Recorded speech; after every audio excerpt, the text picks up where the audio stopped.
If you haven't checked out part 1 of this story yet, please make sure you do so before watching this video.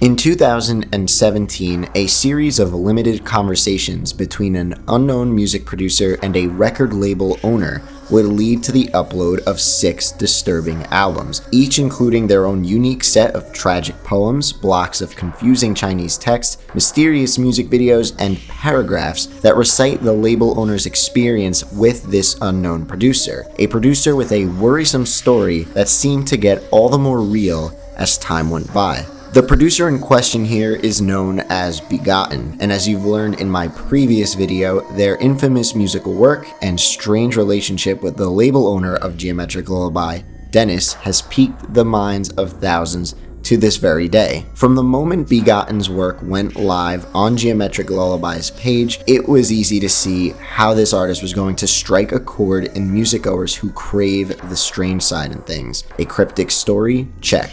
An unknown origin and inconceivable reasoning behind it all? Check. Good music?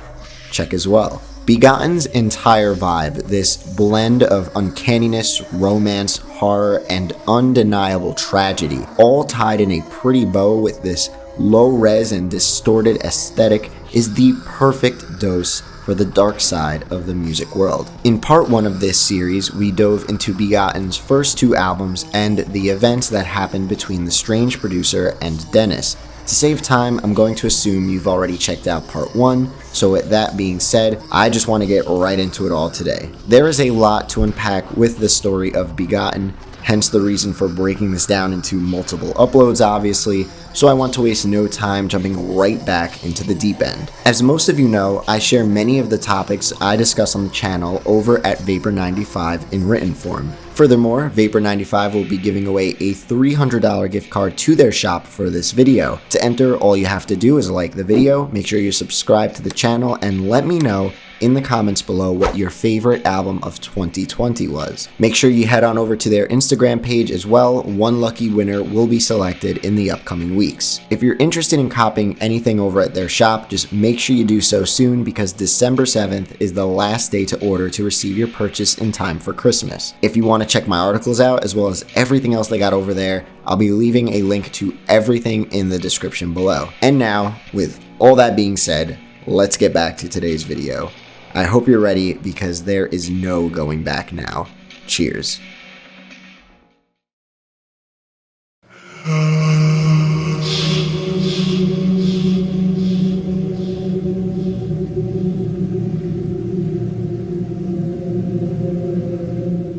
On the 23rd of July, 2018, Geometric Lullaby would unleash BEGOTTEN's 3rd album on the label, Phantom Psalms. Considered by many to be the darkest and lowest point of BEGOTTEN's career, Phantom Psalms spends a majority of its time intoxicating you with these hazy vocals and washy synths, a sound replicating the viscosity of syrup or honey as they slowly pour into your ears like a heavy fog. Phantom Psalms is a hypnotizing pendulum, laughing gas for your ears as they become nothing but vulnerable entrances to BEGOTTEN's dastardly deeds. If BEGOTTEN's previous album Hush Wave was the light and airy side of the producer, then Phantom Psalms breaks up the crowd as a heavy, slow-moving, hulking counterpart. They are the sounds of a mad person, someone who had gone off the deep end. From the onset of the very first track, my heart felt like it had a weight pressing into it. Like sleep paralysis, I was terrified, and yet my body completely relaxed. From the choice of chords and textures of the samples down to the lyrics, this album hits me probably most hard of all the BEGOTTEN releases. In our previous video, we last left off with Dennis trying to figure out what he should do with the mysterious package he received from BEGOTTEN. The strange envelope sent to him contained a single card that read, "You're invited," in big cursive letters. Below below, there looked to be a fingerprint in red ink, or possibly blood. An address in Georgia, USA was also given on the card, and at the bottom was a scratchy BEGOTTEN signature. After some research and digging, Dennis found that the address on the outer envelope was traced to a mental institution in Georgia, while the address scribbled on the "You're Invited" card led him to a small graveyard with several mausoleums in central Georgia. Dennis didn't know if he should have the red ink, or what seemed to be blood, tested for DNA. He wondered if he should go to either of the addresses in Georgia, or possibly try and find someone to go there for him since he lived in a completely different state. His mind was flooded with questions. Between the releases of Hushwave and Phantom Psalms, Dennis never received any further communication from BEGOTTEN, ultimately causing him to have to personally investigate this whole thing, the item, everything he had, just all by himself. And this is what happened. Dennis was eventually able to get in contact with a good friend who lived in the area of the Georgia addresses given to Dennis. His friend actually took the time to find the addresses when Dennis reached out and agreed to scope the area out, as the friend became just as interested in the story as Dennis was. When the friend FaceTimed Dennis upon their arrival, Dennis would see that they were in the middle of a beautiful graveyard, stones and trees engulfing the entirety of the background. They informed Dennis that they couldn't find anything that stuck out of the ordinary, but Dennis asked them to just look a little bit longer since they had already gone, through all the trouble of going to the graveyard. Something had to be there. This was Dennis's first and possibly last shot at attempting to see if all of this BEGOTTEN chaos was for real or just a hoax. So he knew he had to take advantage of this opportunity. His friend was alone and the connection of the FaceTime call wasn't the greatest, but they ended up agreeing with Dennis's request. As the sun began to set, they walked along each line of the headstones and showed Dennis everything they could see. Dennis watched from his office, focusing on everything that was coming his way, all while wishing he could have just made the trip himself. As time went by, the friend kept telling Dennis that it was just a simple graveyard and whoever was doing this to him was most likely just messing with him, but Dennis didn't want to believe that. He wanted something to happen. "Just keep going. Walk through the whole thing," Dennis recalls telling his friend. And so he did so, with Dennis just wishing he had maybe one more email or anything else at all to help explain the letter and the reasoning behind the odd request for his friend. But he really had nothing to go off of besides what BEGOTTEN provided him with, what little that was, and most of all, his own personal curiosity. His friend reached the last row of gravestones, and nothing. They found absolutely nothing. But when his friend turned the camera to leave, Dennis spotted something. "What was that?" Dennis yelled, nearly spilling his drink. "I don't see anything, No, on the road." Behind Dennis's friend, on the only road path that led into the cemetery, was an all-black car. Dennis swore it hadn't been there before, and he knew it definitely wasn't his friend's vehicle. His friend's face fell from a joking and light expression to fear. He hadn't noticed that car before either. "I'm not going anywhere near that," his friend told him. But Dennis begged his friend to talk to whoever was in that car, maybe knock on the window or at least wave, but his friend refused. The car didn't move, and the windows were tinted so dark that it was impossible to see if anyone was even inside. And of course, by luck, the connection of the FaceTime call started to lose quality, and the picture became blurry. The black of the car smudged the screen, mixed with the greens and grays, all painting the screen with its bad connection. Next, the audio began to cut in and out. Dennis only got one more flash of something distinguishable before it completely disconnected. He couldn't tell if his friend was smiling or screaming. The still frame left him anxious and worried. Dennis would try calling the friend over the next few days, and it seemed that his phone was off or had no connection at all. A week would pass with these attempts by Dennis, which only led to a shocking discovery. The number had suddenly been disconnected completely. Any form of contact with the friend seemed hopeless at this point, as Dennis would also discover that their Facebook account was deleted as well. Dennis called the police station and gave them all the information he had regarding BEGOTTEN, the emails, the addresses, the situation with his friend, and the odd FaceTime call at the graveyard. And then, not 3 days later, Dennis would get a call back. It was his friend. The friend acted as if nothing had happened at all. as if they checked out the graveyard and there was nothing there. Dennis asked about their phone, their time away, not calling Dennis back, why they would suddenly delete their Facebook account out of nowhere, but strangely enough, Dennis's friend would just brush it all off as if Dennis was making all of this up in his head. The friend would tell Dennis that they were just busy and that there must have been a problem with their cell phone provider or service at the graveyard. They also claimed that they had just gotten tired of Facebook, so they wanted to delete it all for a while. Yeah, a bit too coincidental, as you can probably tell. At this point, Dennis didn't know what to think. He knew the only other place he could get a clue from was the other address he received, the one for the mental institution. He decided to ask his friend to see if somehow, possibly, they would be willing to go check out that spot as well for him, but the friend said no and that they were busy. Dennis's friend hasn't contacted him since that follow-up call, nor has BEGOTTEN, as I mentioned earlier. It was the summer of 2018 now, and Dennis decided at this point it was just best to release the next album in the BEGOTTEN series, Phantom Psalms. Maybe making this release go public would draw BEGOTTEN's attention back to the label owner who is constantly craving any sort of communication. As the release ran its course online, Dennis would spend his time planning on how to figure out more about the mental institution from which the letter he received was addressed. And of course, he would be waiting, always checking his email, for any contact of any kind by our mysterious friend BEGOTTEN. As with all of the previous BEGOTTEN albums that were sent to Dennis in that initial email, Phantom Psalms would also contain a poem, block of Chinese text, and music videos from the producer to go with it all. Here was the attached poem. A ghost is being sent to remind, a creature of memory, outside of space and time. It returns with a vengeance, won't leave me alone. Just as happiness finds me, my honesty is blown. Another year will I last? A decade or two? Every day is a curse, but somehow I get through. A friend is a pawn, a lover the same. Another piece of my life, just a game. I'll lose soon enough, I'll fall to the rest. Inside I have lost, I've failed the test. I deserve to disappear and be forgotten at last. Please don't touch me, stay away. Here was the Chinese text that was also sent with this album. I'll only be flashing the translation on the screen for a couple of seconds as these blocks of text are usually pretty long. I recommend pausing the video if you are interested in reading the whole thing. Music videos for the tracks Disintegrate and Neurotic were also sent from BEGOTTEN. For Disintegrate, we are given this extremely low-res black and white footage of a train. It most certainly seems to be security footage slowed down as we can see the individual frames of this train moving its way along the tracks. A figure appears on the tracks, glowing as if the camera detects the heat coming off of their body. Next, the person purposely puts their body in front of the path of the train, and you can guess what happens next.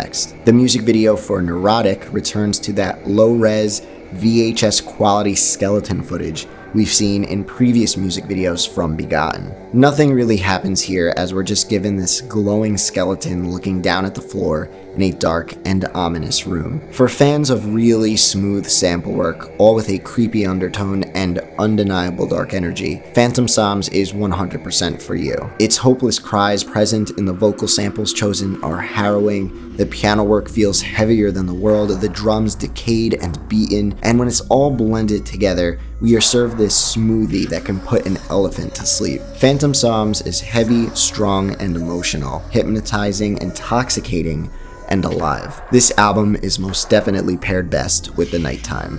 Happy travels.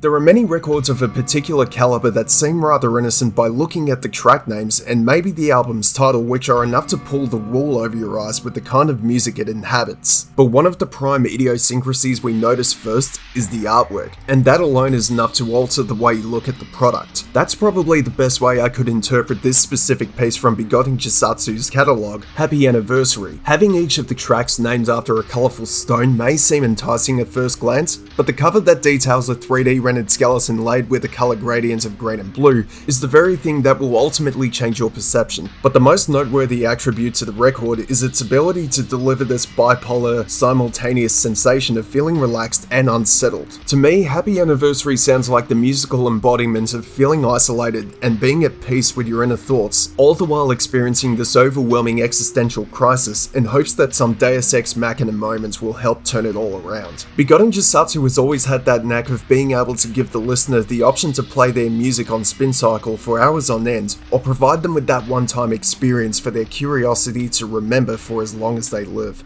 If Phantom Psalms was the low point, then Happy Anniversary serves as the manic counterpart. Talk about a 180 from our last departure with Phantom Psalms. Happy Anniversary gives us a mirage of okayness, a soothing cloak that hastily covers up the darkness we had just previously heard. And this is replicated in the artwork as well, by far the most colorful and bright BEGOTTEN we have gotten yet. Exciting greens and euphoric blues flood the skull upon every listen. Hustle and bustle vapor trap, soothing guitars maxed out in the reverb department, chimes and jingles sounding like you threw a fluffy pillow at a gigantic gem-infused chandelier, listening to that wonderful sound as each crystal would be knocked into the other. The album also wraps up with 4 bonus tracks, each these really fun and hyperactive chop jobs with samples bouncing all over the place. Overall, a complete contradiction from the lethargic moods heard previously on Phantom Psalms. Happy Anniversary and its generally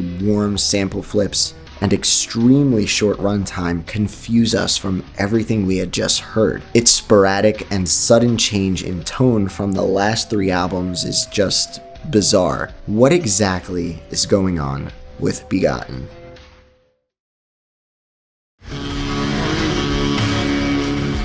This album feels spastic, nostalgic, dreamy, and surreal. It is all over the place, as if the artist's mind was going a million miles an hour when creating it. The lo-fi beats mixed with the 8-bit and acoustic guitar highlight is just part of the sampling and experimentation this album explores. Here was the poem BEGOTTEN sent over with this release. What a happy anniversary, what a joyous span of time. What a wonderful evening with your hand in mine. You tell me everything that you want to say. You let it all out, put it all on display. I can't say a word. My mind goes blank. I want to shed tears, say words, give thanks. So happy anniversary from me to you. You'll never understand. They never do. And here was the Chinese text BEGOTTEN sent with this release. Music videos for the tracks Quartz and Diamond were given for this album. Quartz would feature the reverse footage of gradually burning birthday candles. Instead of everything melting away, we see these candles rise from the grave. Diamond, an extremely short track, it's like 45 seconds long or something, presents sped up footage of a trick-or-treater during Halloween. So before we keep going, just to give you more of a story behind Dennis, the label owner of Geometric Lullaby, he also spends a lot of his time performing in a band. So around 2018, the band would be going on a East Coast tour of the USA. And knowing that, Dennis realized that their route would inevitably lead them right past the address for the mental institution mentioned in the mysterious envelope. But unfortunately, misfortune would strike again. A hurricane would hit at the exact time they were supposed to drive south through Maryland, Virginia, and the Carolinas. Next up on the tour would have been Georgia, the state in which the mental asylum existed. And to make matters even worse, their engine died. Dennis notes it would have costed them several thousands of dollars to fix, and so instead of finally getting to the bottom of the surreal letter from our favorite little mysterious friend BEGOTTEN, they hightailed it back home to Minneapolis. However, it was around this time that Dennis would finally receive an email from BEGOTTEN. It was short and it was simple, but to actually get some communication after such a long silence felt amazing to Dennis. This is what it said. "Thank you, I am still alive. I am okay for now." Just those simple lines gave Dennis so much joy. He was glad that BEGOTTEN was happy with how Geometric Lullaby was handling their releases. Dennis was nearly brought to tears. At this point in our story, it is the autumn of 2018. Dennis was yet to respond back to the email. The email was sort of final sounding, but of course, Dennis still had so many questions. At this time, Dennis wanted to take the next couple of weeks to figure out exactly what he wanted to respond with and how he wanted to say it. He was ready to continue keeping everyone updated on the situation, but thought it would be best to finally drop the fourth BEGOTTEN album in that October of 2018. Happy Anniversary seemed to be the true calm before the storm in the saga of events between Dennis and BEGOTTEN. It was as if the melancholy musical style from the album replicated the seemingly calm section of the timeline the two virtual pen pals found themselves in at this very moment. And while Dennis, yes, was relieved to finally hear back from BEGOTTEN, everything was still so odd. Any question Dennis had up until this point was still unanswered. Nothing was solidified, nothing declared nor figured out. Dennis took this time to focus on the label, prepare that fourth BEGOTTEN release, and just take the time he needed to figure out his next move with the unknown producer. In part 3 of this series, we will finally be wrapping everything up with BEGOTTEN. Will Dennis figure out the truth behind the mystery? Was it all a hoax, or is it something truly to be worried about? I can promise you the oddities don't end here, and I cannot wait to share with you how everything concludes. Until then, I think it's time we put a little virtual bookmark in our story here. The insane tale of BEGOTTEN is easily one of my favorite musical mysteries of all time. Please let me know in the comments below of any other musical stories or even urban legends you'd want me to explore in a future video. I am always on the hunt for new material to discover and cover on this channel, and I cannot express how appreciative I am of all your feedback. This channel would be nothing without you. I am truly blessed. If you are interested in supporting the channel as well as getting a bunch of exclusive rewards and content like our member-only Discord server Club Chennington, head on over to my Patreon page. I will leave a link to it in the description below. We will soon be holding our second Club Chennington Selects. It's a music compilation featuring tracks from the very members of the club. So if you're interested in getting in on that, come on down and join today. To celebrate the first Club Chennington Selects, we did a live premiere party on this channel where we all listened to every song together for the first time, and I gave my thoughts on each one after they finished. It was a ton of fun, and I hope to see ya on the next one. Thank you very much for watching this video, and until next time, much love, your boy, Pad Chennington.